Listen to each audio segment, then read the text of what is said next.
Some operations are planned for months. On the night of May 6, 2025, a heavy silence fell over Indian air bases along the western border. Pilots sat in their cockpits, engines idling, waiting for the final clearance to launch. Armed with 24 precision-guided missiles, their coordinates were locked onto training camps located up to 100 kilometers inside Pakistani territory. The order to strike followed a massacre that had occurred 2 weeks earlier, on April 22nd, in the Baisaran Valley of Pahalgam. A group of heavily armed terrorists had intercepted local civilians and demanded to know their religious identity. Those who identified as Hindu or failed to recite specific religious verses were shot. In total, 26 men were executed. Historically, attacks of this nature led to a predictable cycle.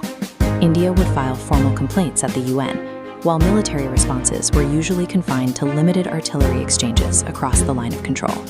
But the targeted, execution-style nature of the Pahalgam killings broke the traditional threshold of restraint. For the Indian leadership, the standard playbook of diplomatic protests was no longer an option. Across the border, the Pakistani military establishment expected the usual response: a few days of heavy cross-border shelling, followed by a return to the status quo. This confidence was visible on social media, where the Pakistani Air Force mocked India's silence, telling Indian citizens to sleep peacefully because their own forces were wide awake. Inside New Delhi, planners were mapping a significant military strike, but they recognized that a purely kinetic response carried a high risk of escalating into a nuclear confrontation. The strategy behind Operation Sindoor was different. To safely dismantle the terror camps, India first had to use diplomatic and economic pressure to limit Pakistan's ability to respond. This map shows the Indus River system, Pakistan's primary water source. In an unprecedented move, India suspended the Indus Water Treaty. Roughly 80% of Pakistan's agricultural land depends on this network, placing an immediate existential strain on their economy.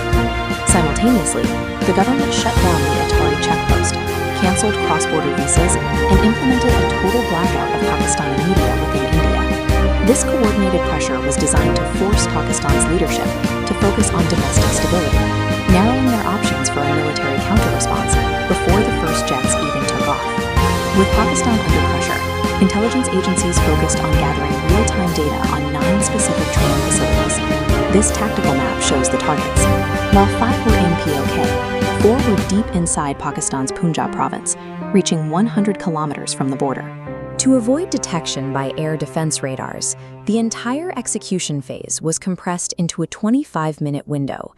Indian Rafale and Mirage jets stayed within their own airspace, utilizing long-range missiles that fly at extremely low altitudes to remain invisible to radar. The result was the total destruction of all 9 camps. Over 100 militants were killed in the strikes, including the brother of the Jaish-e-Mohammed chief and several high-ranking commanders. Striking targets deep within sovereign territory without triggering a full-scale conventional war demonstrated that the old rules had been rewritten. The morning after the strike, the Indian government held a strategic press conference. Instead of politicians, they sent the military to speak directly to the world. The briefing was led by Colonel Sophia Qureshi and Wing Commander Vyamika Singh, a calculated choice representing the unity of the armed forces. This demographic representation directly challenged the religious framing used in Pahalgam, projecting the image of a unified state to the global media.